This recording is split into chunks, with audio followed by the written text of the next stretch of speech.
You can adapt your cell phone to your tripod mount just with the clamp.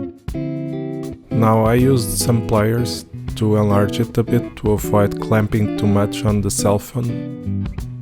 I think it could damage it. I also took off these parts because they will hinder the adaptation. And you want a steady surface on the tripod, or you want to find somewhere where you can strap it but that things get steady. I am using this strip of fabric that is usually used for cargo stuff, for trolleys, just to hold stuff onto the trolleys when you knot it, and that is why it has this texture. I just did a few turns here to get a really firm and steady grip. Try to do this as tight as possible. You can experiment a bit and each tripod will be different, so you'll have to find your own way of doing this for the tripod that you have. The most important part is to not get any play on the mounting object, which is the clamp.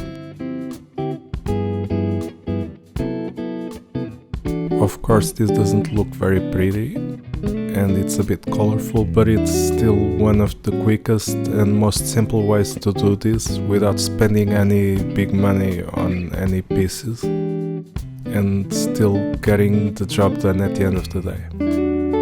Now I just used this piece of cardboard or paper, something like that, just to protect the cell phone, protecting it from the clamp.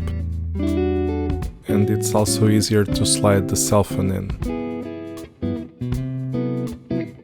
Now, as you can see, I can move the tripod and use the abilities to control the camera movement with stability on the cell phone without too much play. Remembering that this doesn't cost barely anything, it's just a regular file clamp. And you can still use all the functions on the tripod itself. I hope you liked this video and that it was useful to you and help you save you some money. Thank you for watching and please like and subscribe.